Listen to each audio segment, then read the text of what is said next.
한강엔 토크 콘서트 우리가 사랑하는 25가지 이야기 공연예술 스쿨편 계속 이어가도록 하겠습니다.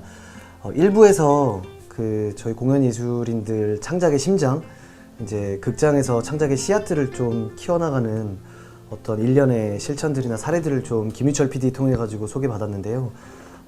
또 지금 2부에서 모시게 될 두 분들도 굉장히 다양한 스펙트럼의 창작자, 관객들이 지금 선호하고 찾는, 어떻게 보면 또 K시어터의 또 다른 지형을 또 만들어 나가고 있는 선도적인 극장들입니다. 저희 신촌극장 대표 전진무 연출 소개해드리겠습니다. 네, 안녕하세요. 신촌극장 전진무입니다. 네, 반갑습니다. 네, 반갑습니다. 네.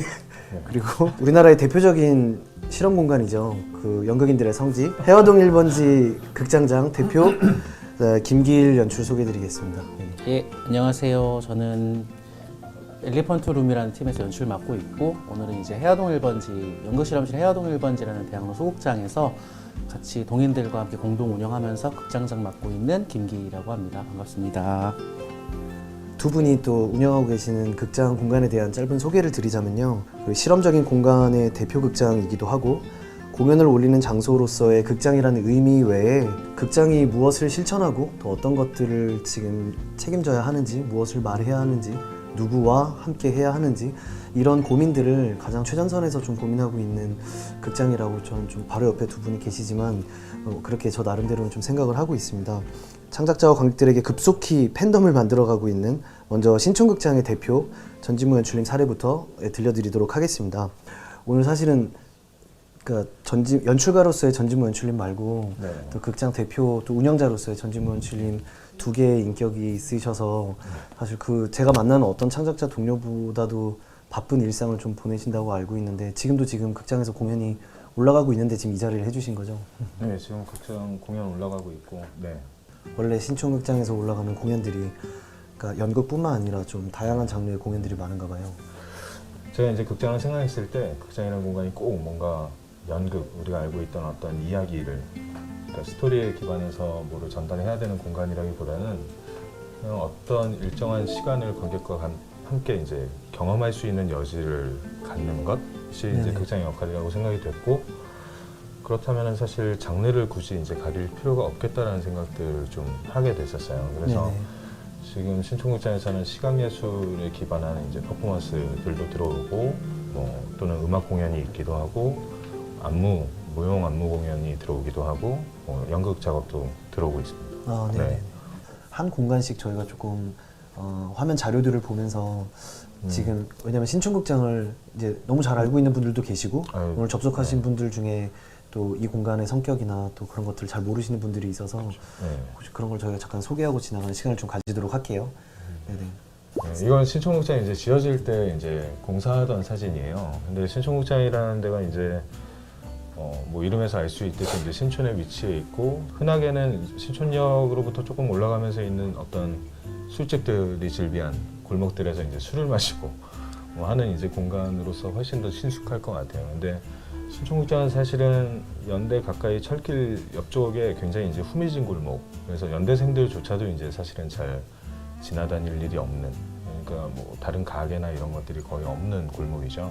그 옥탑에 이제 새롭게 지어 올린 공간입니다. 그러니까 다세대 주택 옥탑에. 옥탑에. 네, 그렇죠. 네, 지금 그럼 저 사진은 옥탑을 증설한 거네요. 그렇죠. 처음 이 극장 지으실 때 좀 동문들의 후원을 받았다고 들었는데 네. 사회과학대학극회, 연세대학교 사회과학대학극회 출신인데요. 네네. 사실은 이제 극장을 지을 수 있는 예산을 제가 뭐 갖고 있는 어떤 자본가나 뭐 이런 건 전혀 아니고, 사실 텀블벅을 진행을 했었어요. 텀블벅을 진행을 하고, 텀블벅 목표액이 달성이 안 되면 접어야지 이제 했었는데, 뭐 동문들뿐만 아니라 이제 연극인들 중에서도 이제 후원해주신 분들이 많았고, 다행히도 이제 금액이 달성이 되면서, 그러면 해야 되는구나. 그걸 이제 지어 올렸죠. 어떤 관계들을 그 안에서 좀 이렇게 저렇게 만들어낼 수 있다고 생각을 하셨었나 봐요.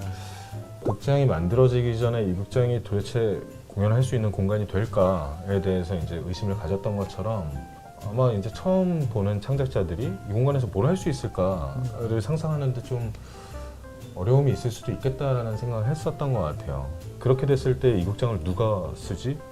그러니까 반대로 이제 이 극장은 쓸만합니다. 이 극장을 쓸 수 있는 공연들을 이제 그 극장에 들여오고 그걸 프로그래밍하고 하는 어떤 단락들이 좀 중요했던 것 같고 저는 그 지점이 좀 멋있었던 네. 것 같아요. 그러니까 보통 일반적으로 극장은 내가 공연하기에 충분한 조건을 갖춰야 된다고 생각하는 게 상식인데 극장이라는 공간을 먼저 정의하고 거기에 맞는 관계나 이런 것들을 떠올리셨다는 게 저는 그 부분이 굉장히 섹시했어요. 네, 뭐 잘해보고 싶었죠. 극장이라고 만들었는데 정말 네네. 뭐 연습실로 대관 안 하나요? 네. 뭐 네네. 그냥 네. 스튜디오로 쓰고 뭐 이게 약간 그런 이제 얘기를 해주시는 분들이 있었어요. 아 나는 극장이라고 지었는데 이걸 어떻게 극장으로 계속 쓰지가 이제 고민이었고. 근데 이제 신촌극장은 사실은 그 대관극장으로 이제 기능을 약간 접었어요. 그러니까 최초에 이제 이 극장에 누가 들어올까를 고민하고 이 극장에서 할 수 있는 사람들과 같이 해야 되겠다라는 어떤 그런 계획하에 사실은 지금 라인업을 꾸려서 운영을 하고 있고 다 기획 공연인 거죠. 큐레이션을 극장장님께서 일종의 이제 기획 제안을 하죠. 아, 네, 기획 네네. 제안을 하는데 작품 위주는 아니고 작가 위주로 지금 진행을 아. 하고 있고요. 한편으로는 뭐 저도 사실 뭐 그렇게만 진행하는 것은 아니고 가끔 이제 뭐 대관 문의 경험해서 이제 극장으로 문의가 들어와요. 그러면 혹시 왜 이 신촌극장에서 하고 싶으신지 어떤 작업을 하고 싶으신지 이제 좀 소개를 부탁을 드리고 그 제안을 이제 검토해서 다시 라인업으로 이제 진행을 하는 경우도 있고 네네. 뭐 대관으로 진행이 되는 경우도 있고 뭐 그렇습니다. 좀 극장장님께서 연출님께서 신촌극장에서 올라갔던 작업들 중에 좀 작년에 운영하시면서 네. 좀 각인이 되었던 좀 그런 프로젝트가 혹시 있었다면 마지막으로 좀 간단한 소개 부탁드려도 될까요? 어떤 시각예술 작가의 작품, 오브제가 어떻게 이제 시간성을 띠고 관객하고 만나게 되는가, 뭐 이런 과정들이나 아니면 또 배우가 스스로 이제 자기 어떤 연기적인 어떤 측면과 그걸로 말할 수 있는 어떤 작업을 들고 들어오는 것, 이런 것들이 좀 흥미로운 것 같고요. 뭐 또 안무가들의 작업도 너무 흥미롭고, 네, 그렇죠. 최근에 관심 가지시는 파트가 이런 파트들이군요. 네, 그러니까 이야기라는 것에 기대서 하는 것에서 좀 벗어나서 내가 이제 관객하고 같이 경험하고 싶은 것들이 뭐 가능할까에 대해서 이제 다 자기 나름의 방식들, 자기 나름의 어떤 그 시간적인 경험을 만들어내는 것, 뭐 이런 작업들이 늘 궁금하고 아 저렇게도 뭔가 우리가 어떤 감각들을 나누고 공유할 수 있구나 하면서 많이 배우게 되는 것 같아요. 뭔가 지금 1부에서 이야기 들려주셨던 김희철 PD님께서 이야기했던 뭐 사전 제작이라는 어떤 개념이나 트라이아웃이라는 이런 것들은 어떻게 보면 종합 파트로서의 공연 예술에 대한 이야기, 거기서 씨앗들을 어떻게 키워나는지에 대한 이야기였다면 진모 연출님께서 운영하시는 신촌극장이라는 저 공간의 인격은 무엇인가, 그것들을 다시 해체해서 각 파트가 어떻게 조명받아야 되고 어떤 그 각 파트가 어떤 것들을 사유할 수 있고 뭐 이런 것들을 좀 또 다른 종류의 장을 또 열어주시는 것 같은 느낌이에요, 저한테는. 뭐 그것도 있겠지만 사실 가장 중요하게 생각하는 건 말하고 싶은 사람이 말할 수 있는 공간이 돼야 되겠다라는 생각이 제일 세요. 그러니까 이 극장에서 이제 뭐 라인업을 하는데 조건이 이제 일반적인 대관은 아니거든요. 대체로는 대관료보다는 이제 그냥 수익 분배 형태로 이제 진행이 돼요. 그러니까 공연들이 꼭 대관료를 내야 뭔가 그걸 마련을 해야 공연을 올릴 수 있는 그런 구조 말고 지금 내가 반드시 필요한 작업이 있으면 몸집을 가볍게 해서라도 뭔가 들어와서 뭔가 말할 수 있는 공간이 되면 좋겠다라는 측면에서 그냥 그렇게 진행을 하고 있거든요. 그리고 말하고 싶은 것이 연출가에게 국한될 리 없고 뭐 조명 디자이너가 됐건 뭐 사운드 디자이너가 됐건 혹은 배우가 됐건 누구라도 자기가 말하고 싶은 것들을 이제 준비해서 할 수 있다의 어떤 뭐 그런 걸 만들고 싶은 것 같아요. 네네네. 네. 예전에 살롱이라고 하는 네. 그런 개념을 저한테 술자리에서 얘기해 주셨던 적이 있는 것 같아요. 저 공간이 살롱이 됐으면 좋겠다. 네, 뭐 한때 그냥 모두에게 살롱이 로망이었잖아요. 뭐 모든 카페들이 다 살롱이라는 이름을 달고 음식점도 많고. 근데 사실 극장을 처음 지을 때 이제 극장 플러스 살롱이어서 사람들이 꼭 공연이 아니어도 어떤 식으로든지 모이고 뭔가 얘기 나누고 뭐 약간 그럴 수 있는 공간이 되기를 원하는 측면이 있었어요. 근데 사실은 공연 위주로 이제 공간을 이제 움직이다 보니까 그런 여지를 이제 만들면 만들수록 공연 자체가 이제 진행될 수 있는 어떤 단락들을 빼앗는 일들이 되더라고요. 그래서 이 모든 걸 이 극장, 이 공간 안에서 다 해소하기는 어렵겠다. 그래서 사실은 이제 그런 뭐 모이는 자리들은 기획을 조금씩 네네. 좀 많이 빼게 됐죠. 그러니까 원래는 끝나면 극장장하고 같이 네트워크 파티도 할 수 있는 공간이 원래 저 공간이었었는데. 네, 뭐 지금은 이제 코로나 때문에 이제 멈춘 그거는 이제 네네. 저희 막공 파티를 이제 그런 식으로 관객하고 같이 앉아서 이제 하는 관객하고 식으로, 창작진이 같이. 네, 같이 네네. 하는 이제 파티를 진행을 했었고요. 네네. 모르겠어요. 그 어떤 이제 현장에 좀 진입하려고 하는 젊은 창작자들한테는 신촌극장이라는 게 불편하실지 모르겠지만 이제는 타이틀이 돼버렸어요. 신촌극장에서 공연을 한 사람과 아닌 사람도 어떻게 보면 제도권에서는 그것이 뭐 하나의 그 경력 진입 구간의 마치 증표 같은 것이 됐는데 만약에 지금 이제 뭐 예를 들면 여기에 접속한 또 뭐 청강대 공연예술스쿨 학생들이 있을 수도 있으니까 뭐 신촌극장의 창작자로서 내가 저 극장과 관계하고 싶다, 만나보고 싶다 뭐 이런 사람들이 있다면 어떤 얘기를 해주시겠어요? 근데 사실 신촌극장이라는 타이틀보다 항상 그냥 이 공간이 내가 말하고 싶은 것을 말하기에 적당한 공간인가를 먼저 생각해 봐야 되는 것 같아요. 뭐 내 작업이 그냥 이 극장에 들어가면 좋겠다 해서 들어왔을 때 저는 약간 필패인 것 같거든요. 필패. 네, 그냥 공간의 특징도 알고 이 공간에서 어떤 형식을 뭐 혹은 사실 공간을 떨어뜨려 놓더라도 내가 말하고 싶은 걸 어떻게 표현하면 그 경험을 관객들하고 잘 나눌 수 있겠다를 이제 생각을 해놓고 그럼 그런 경험을 나누기에 적절한 공간은 어디일까의 방식으로 공간을 찾아야지. 사실은 라인업을 하면서 이제 또 중요하게 생각하고 있는 요소 중에 하나는 이 극장에 와봤는가 안 와봤는가. 그리고 왜 이 극장에서 하고 싶은지를 설명하는가 못하는가를 좀 보고 있기도 합니다. 네. 그러니까 맥락 같은 건가요? 네. 극장의 맥락. 극장의 맥락을 이해하고 있고 네. 뭐 이 극장의 어떤 약점들도 사실은 파악이 되어 있어야 될 거고 네네. 네, 뭐 그런 것들을 좀 알고 이 극장 오면 좋겠다라는 생각을 하죠. 네네, 감사합니다. 아닙니다. 연극 실험실 해화동 1번지라는 극장을 소개해드리도록 하겠습니다. 네네. 그 김계일 연출님께서는 그 7기동인의 네. 네, 그러니까 어떻게 보면 좀 역사를 좀 많이 길게 가지고 있는 그 극장 동인제의 맞습니다. 7번째 동인제이시고 거기에 공동 대표이신 거죠. 네네네. 그 7기동인의 간단한 소개 좀 부탁드려요. 연극 실험실 해화동 1번지는 극장을 칭할 때 명칭이고요. 근데 이제 동인제 시스템이라고 해서 몇 기 동인이라고 지금은 부르고 있는데 처음엔 그렇지 않았을 것 같은데 91년부터 연출들끼리 모인 집합체로서 같이 공동 운영을 하고 그 자체 기획을 해서 그 안에서 동인들의 신작들을 계속 발표하는 공간이었고 꽤 오래된 극장이죠. 30년이 됐으니까. 저 극장에서 좀 기억하시는 뭐 마찬가지로 다 애정하시는 프로그램들이시겠지만 그 중에서 오늘 이 자리에서 좀 소개해주고 싶은 프로그램들 소개를 좀 부탁드리겠습니다. 사실은 이제 신촌극장 같은 경우는 정말로 극장이라는 어떤 메인 스탠스가 있다면 사실 해화동 1번지 같은 경우는 좀 복잡하긴 한 것 같아요. 그러니까 기획 위주의 극장이기도 하고 물론 극장으로서 기능하려고 노력하는 것도 있지만 그래서 좀 기억에 남는다기보다는 저희는 이제 딱 그 극장 기획을 1년에 2개를 하거든요. 그럼 이제 지금 저희 앞동인부터 2015년부터 해왔던 게 이제 세월호 기획 공연이라고 해서 한 4월에서 6월 정도 사이에 매년 이제 세월호를 테마로 한 공연들을 올리는 기획이 주요 기획이고요. 저희 앞기수부터 이제 초청 공연을 해서 늘 매년 와서 공연을 하시거든요.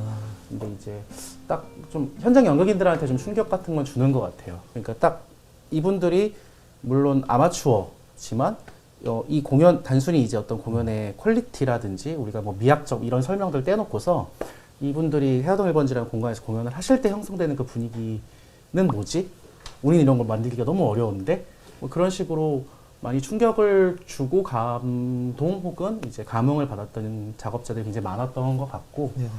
세월호라는 네이밍을 가지고 기획을 하면서 당연히 초청을 해서 같이 네네. 해야 되는 건 당연하다고 생각하고 있어요. 예전에는 해화동 1번지를 뭐 위치 때문에 접근하기도 하고 대관료 때문에 접근하기도 네, 하고 네. 여러 이유들이 있었는데 지금 6기동인 7기동인의 활동 다음서부터는 올리려고 하는 공연의 어떠한 맥락들을 가지고 좀 만나게 그러니까 많은 단체들이 좀 이렇게 찾게 됐던 경향들이 좀 생기지 않았나요?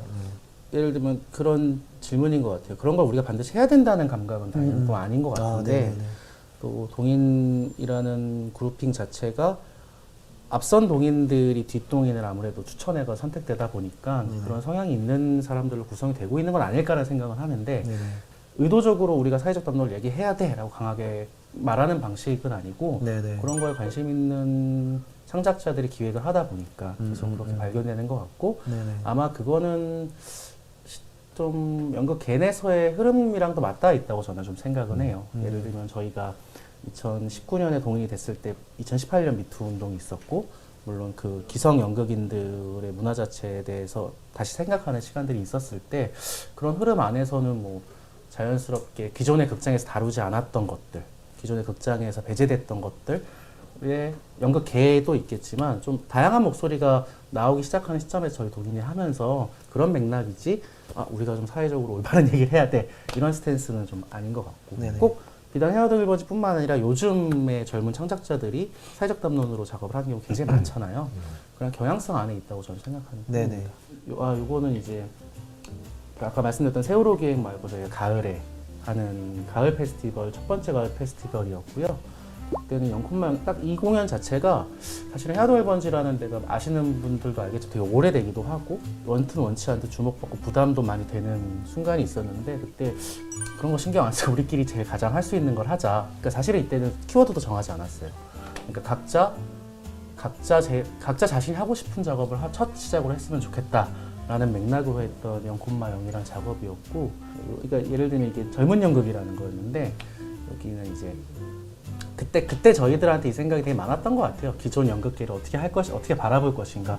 그래서 이제 젊은 연극인데 우리 젊은 연극을 해야 되는 사람들인데 사실 헤어드 일번지는 막 동인 처음에 되면 막 기사도 한국 연극 심장 막 이렇게 나가고 실험적인 어떤 그게 강요되니까 그것에 대해서 그냥 메타적으로 했던 작업이기도 해요. 그때 막 윤한솔 연출가 인터뷰도 나오고 막 이랬던 기억이 좀 나요. 그 당시에 이거는 제가 올렸던 이제 스탠드업 그라운드업이라는 공연이었는데 해동 1번지라는 공간이 일종의 기울어진 운동장이라고 좀 판단을 하고 배우라는 존재가 결국은 연출이 주는 대로 디렉션을 하고 그런 말도 많잖아요. 배우들한테 그 당시에 옛날에는 생각하지 마. 그리고 생각하는 거 아니야. 수행하는 거야. 이런 말들이 많았을 때 그럼 저는 그걸 한번 뒤집어 보자라는 의미로 연출 안 해. 그리고 대본도 내가 안 쓰고 스탠드업 코미디라는 것 자체가 좀 어떤 소수성의 위치에 있는 사람을 전복시키면서 나오는데 중요한 건 자기 말하기거든요. 그래서 예를 들면은 다 배우들을 캐스팅을 했는데 1차 때는 배우들이 처음에 와서 그럼 텍스트는 어떻게 하나요? 쓰셔야 됩니다. 이런 식으로 출발을 했던 작업인 것 같아요. 그래서 꼭 이런 스탠드업 코미디 형식뿐만 아니라 극장에서 술을 팔기도 하고 객석도 그냥 진짜 스탠드업 코미디 쇼처럼 테이블 만들기도 하고 해화동 1번지가 기존에 가지고 있었던 맥락 플러스 2018년에 이후에 어떤 맥락들이 결합된 고민들이 그 페스티벌에서 많이 좀 나왔던 것 같아요. 네네. 이거는 그 다음에 있었던 가을 페스티벌인데요. 맞춤이라는 기획 이름이었는데 그 당시에 이제 베리어 프리에 대한 얘기가 좀 여기저기서 나오고 공공극장에서도 이런저런 게 시도됐었던 때였어요. 장벽을 없애려는 시도 같은 게 이제 베리어 프리라고 하는 건데요. 차라리 장애인 공연팀이 남산예술센터에서 공연을 한 번 하면 엄청나게 많은 문제가 발견될 텐데 결국은 이제 객체로서만 계속 어떤 베리어 프리를 접근하고 있다라는 생각이 있어서 저희는 뭐 공공극장도 아니고 거기에 대한 고민도 많으니까 그러면은 과감하게 장애인 창작자랑 협업을 주제로 해서 극장 안으로 그 사람들을 데리고 들어오자.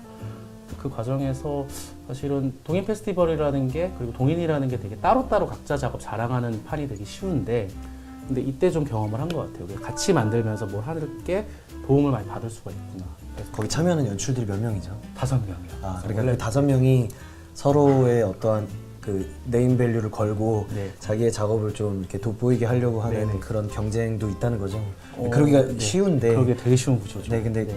그러지 않으려고 노력했던 프로젝트라고 이해해도 될까요? 거꾸로 그렇지 않을 수밖에 없는. 아, 그러니까 단순히 기계적으로 모여 있는 게 아니라 네네. 서로 필요하게 되는 거예요. 아. 앞 공연에서 어떻게 했지 가서 본 것도 아. 물론 보지만 아, 진짜 물어보고 이럴 땐 어떻게 해야 될지 성의하고 뭐 동인이라고 하는 요 30년 동안 이어져 내려왔던 그룹 형태가 네. 뭐 불편하지 않으시다면 네네네. 누군가한테는 어떠한 특권처럼 네, 공연예술계에 사실은 계속 이렇게 보여질 때도 있었고 그럼요. 뭐 그런 것이 하나의 권력이라고 누군가는 또 이렇게 네네네. 생각하던 때도 있었는데 네네네. 근데 또 말씀 들어보니까 그 안에서 기본적으로 연출들이 서로의 공연들을 보면서 소화하는 그 뭐 성장이랄까 이런 것들이 좀 대단할 것 같아요.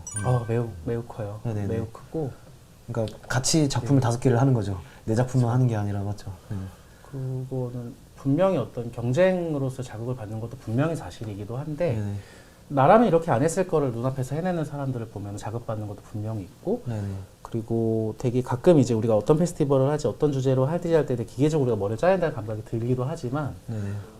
그 과정에서 서로의 생각들이 자연스럽게 반영이 다 되는 것 같아요. 요거는 이제 작년 이제 직전에 했던 가을 페스티벌인데 네네네. 법 룰이라는 주제를 가지고 해서 법에 대해서 각자 하는 방식으로 했는데 이런 것 같아요. 자연스럽게 저희가 베리어풀이라는 거를 작년 가을부터 했지만 그거를 한 3년 동안 하다 보니까 이 작품 같은 경우는 이제 그 자체가 이제 주제가 됐던 거죠. 예를 들면은 극장에서 누구를 차별하고 그 차별이라는 게 어떻게 되는지 차별금지법에 대한 막 그런 장황한 설명이 아니라 작품 내에 이렇게 이제 여기 보면은 다 요걸 끼고서 이제 듣거든요. 자연스럽게 차별에 대한 생각이라든지 극장의 문턱이라는 사유의 차원까지 나아가는 것 같다는 생각이 좀 들었고 여기 이제 작년에 했던 법룰이라는 데 프로그램에서 했던 공연에도 그런 게 반영이 좀 되는 것 같아요. 혹시 마지막으로 김기현 연출님께도 좀 질문 하나 드리면 네. 그 아까 진모 연출님께 드렸던 질문하고 비슷한데 현장에 진입하려고 하는 창작자가 네. 예를 들면 기일 연출님께 해화동 1번지에 작업을 하러 가고 싶다 만난다면 네네. 뭐 어떤 얘기를 해주고 싶으세요? 자기 색깔이 드러나는 공연을 하는 게 가장 저는 제일 중요하다고 생각이 들어요. 사실은 저희도 7기 동인을 좀 종료를 해야 될 거고 분명 다음 동인에 대한 고민을 할 텐데 사실은 자원이라는 게 되게 부족하잖아요. 특히 신진일수록 더 그렇고 그래서 좀 완벽한 형태의 공연이 아닐 수도 있는 공연도 굉장히 많고 그것보다는 그랬을 때 이 팀이 되게 뭘 되게 하고 싶었구나라는 게 느껴지면은 사실은 저는 그런 공연에 눈길이 당연히 간다고 생각을 하거든요. 내가 왜 이걸 하려고 하지? 나는 뭘 보여주고 싶지? 혹은 뭘 보고 싶지? 같은 거를 최대한 중심에 두고 작업을 한다면 사람들이 당연히 알아봐 줄 거라고 저는 생각을 하고 꼭 해화동 1번지에 안 들어오더라도 다른 영역에서 더 좋은 플랫폼에서 활동을 하게 될 거라고 저는 생각합니다. 네네. 네. 마무리하는 차원에서 질문을 하나씩 좀 마지막으로 드려도 될까요? 그 일부에서는 김희철 PD가 어떤 방식으로 우란이라는 극장이나 기관을 소개할 때 종합예술로서의 어떤 공연을 만드는데 창작의 준비 과정에 좀 특화된 프로그램, 어떤 특화된 어떤 그런 철학을 좀 계속 이렇게 그 극장에 선보이고 싶다고 했는데 신촌극장과 해화동 1번지라는 극장은 앞으로 어떤 극장이 되었으면 하세요? 모르겠어요. 이제 신촌극장은 사실 이제 5년째가 됐고 뭐 동인이랑 뭐 같이 하는 사람이 없이 이제 제가 혼자 하고 있으니까 뭐 그런 우려들을 하게 되는 것 같아요. 내 개인이 이걸 움직여 오고 있는 부분도 있기 때문에 분명히 이제 창작자들이 어떻게 채워가냐가 제일 중요한 것이긴 하지만 어쨌든 라인업이라는 걸 꾸리는 과정도 있고 뭐 하고 했을 때 나라는 사람의 어떤 그 감각으로 인해서 이 극장이 뭔가 무뎌지거나 낡아지거나 뭐 이러지 않았으면 좋겠다는 생각들을 하고 있는 것 같고 그리고 또 하나는 뭐가 됐든 사실은 방금 전에 말씀드린 거에도 껴있지만 이 공간을 끌고 나가는 건 제가 아니라 결국에 창작자들인 것 같아요. 창작자들이 결국에는 이 공간을 채워서 자기 얘기를 하고 자기 표현을 하고 할 때 그 표현이든 하고 싶은 얘기든 이제 들으면서 이제 극장의 어떤 뭐가 생기는 거잖아요.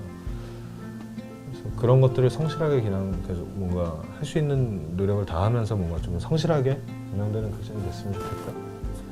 속으로는 저는 해화동 1번지가 반공공이라고 좀 생각을 해요. 공공이라는 게 어떤 국가에서 운영한다는 의미의 공공이 아니라 사실은 저희 극장 같은 거는 공동 운영하면서 각자 공연의 티켓 수익을 운영비로 다 돌려서 사용을 하거든요. 근데 사실 티켓 수익이라고 연출될 것만은 또 아니잖아요. 그러니까 이 극장이 계속 존재해야 되는 이유 같은 경우는 굉장히 많은 연극하는 사람들이 이 극장에서 많은 자원을 투여하고 나가서 운영되는 거라고 생각하거든요. 그래서 저는 누가 이 극장, 사실은 저는 이제 임기제는 아니지만 앞으로 누군가 이 극장 운영한다 했을 때 다양한 새로운 사람들이 계속 하고 싶은 걸 할 수 있게 누군가 계속 유지해 나갔으면 좋겠다는 생각이 제일 큽니다. 네. 저희가 또 2부에서 또 민간 씬에서 공연예술 현장 최전선에서 또 2개의 실험적인 극장 공간들을 운영하고 있는 대표 연출가들의 이야기를 듣게 되었습니다. 귀한 시간 내주셔서 감사하고요. 또 앞으로 하게 되시는 기획들이나 또 올해 라인업들 뭐 이런 것들도 저희 청강문화산업대학교 여기 스쿨 공동체 분들하고도 저희가 많이 공유하도록 하겠습니다. 저희 그럼 여기서 2부 즉 김기일 연출 그리고 전진모 연출이 운영하는 극장에 대한 이야기 마치도록 하겠습니다. 네네 감사합니다.